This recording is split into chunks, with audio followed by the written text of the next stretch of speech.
Hi guys, welcome to Cooking for Dummies. It's been a long time and it's been a big break and we are glad to be back. And today it's going to be vegetable cutlets with the minimum amount of ingredients that we have. As you know, we are in the lockdown phase and not everything is easily available. So we have to make this cutlet with whatever ingredients we have at home. So let me start. We are currently going to cook for 3 people. There are going to be about 10 to 12 cutlets, medium sized. And we are going to start with 1 large onion. We've cut it down into very small pieces. Thanks to my mom. She's an expert at that. And we've got the grated carrot as well. 2 small carrots grated. Apart from that, we've got 4 small chilies and 8 flakes of garlic and 1 inch of ginger that was ground in the mixie and a kind of paste has been made. Other than this, we are also boiling 5 small potatoes. So that is right now in the cooker. And once it gets boiled, we're going to mash it and carry on with the process. So what you need to do is get all these vegetables ready. And you need to saute the onion along with the garlic, ginger and chilies.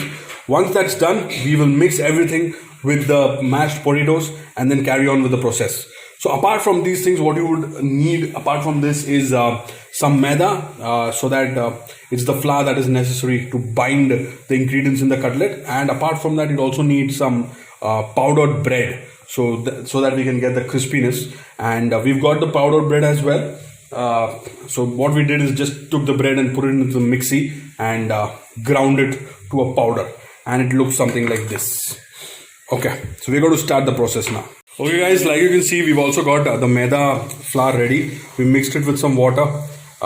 Please make sure that the consistency is like this. It should look like your idli batter.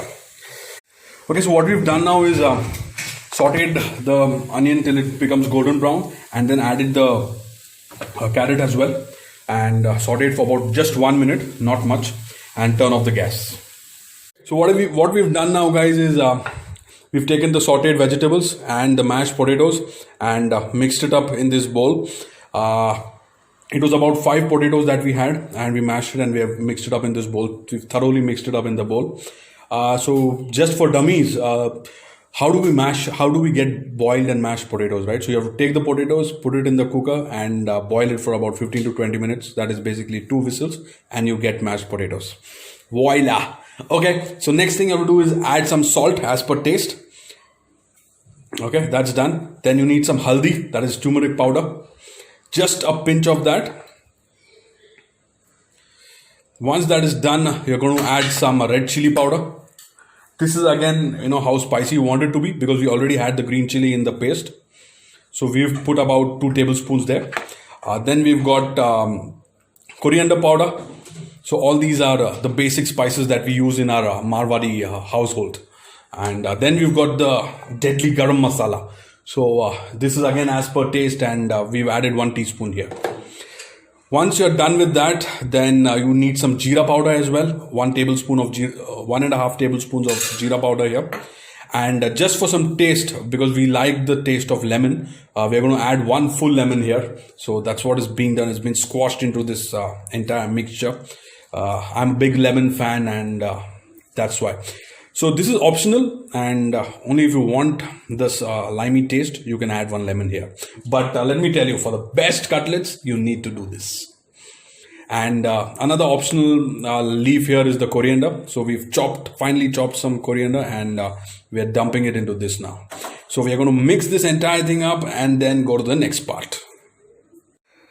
Another additional thing we need to do to ensure the binding is perfect is add some poha as well. So you need to take some poha, soak it in water for about 10 to 15 minutes, and then add it along with the vegetable mixture and mix it.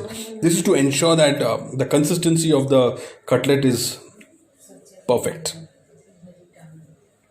So what you need to do is make it into the shape you like, put it into the maida, just rotate it in that so that it soaks up some of the maida, and then again into the breadcrumbs so that we get the crispy taste. The maida is so that the breadcrumb sticks to it, and then you put it into the oil.